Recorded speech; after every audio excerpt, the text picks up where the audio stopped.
وہ دھیرے سے بیٹھ کے قریب گھٹنوں کے بل بیٹھتے اسے غور سے دیکھنے لگا، جسے محبت کی نگاہ سے دیکھنا آج اس کے لیے اجر کا باعث تھا۔ الیانا، اس نے ہلکی سی سرگوشی کی۔ نیند میں کسمساتی اس نے دھیرے سے آنکھ کھولی۔ سامنے خود پر جھکے ابوذر کو دیکھتے وہ پوری آنکھیں کھولے جھٹکے سے اٹھ بیٹھی۔ آپ یہاں؟ وہ کچھ جھجک سے گئی تھی۔ اتنے عرصے میں ابوذر پہلی بار اس کے کمرے میں آیا تھا، ورنہ ہمیشہ باہر سے ہی بلا کر چلا جاتا تھا۔ ارادہ تو صبح ملنے کا تھا، لیکن سوچا اتنا لمبا انتظار کون کرے، تو بس ابھی آ گیا۔ گردن پر ہاتھ رکھ کے وہ گویا ہوا لہجے میں کچھ جھجک، کچھ شرم سی تھی۔ آپ آج بہت اچھے لگ رہے ہیں۔ اس کی غیر متوقع بات پر اس نے سر اٹھایا۔ الیانا نے اس کے چہرے پر سرخی چھاتے دیکھی۔ شکریہ، وہ بے ساختہ بولا۔ کوئی اور بات سمجھ ہی نہ آئی۔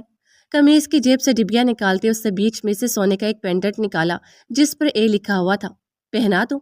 اس نے اجازت طلب کی۔ الیانا نے ایک لمحے اسے دیکھتے پشت پھیر لی۔ ابوذر نے دھیرے سے اس کے کندھے پر بکھرے بال سمیٹے اور نرمی سے وہ نازک سی چین اس کی گردن کی زینت بنا دی۔ نکاح مبارک ہو الیانا۔ دھیرے سے سرگوشی کی۔ چاند کی روشنی دونوں پر چھائی ہوئی تھی۔ تم اپنا رنج و غم، اپنی پریشانی مجھے دے دو۔ تمہیں غم کی قسم، اس دل کی ویرانی مجھے دے دو۔ یہ مانا میں کسی قابل نہیں ہوں ان نگاہوں میں۔ برا کیا ہے اگر یہ دکھ، یہ حیرانی مجھے دے دو۔ میں دیکھوں تو صحیح دنیا تمہیں کیسے ستاتی ہے۔ کوئی دن کے لیے اپنی نگہبانی مجھے دے دو۔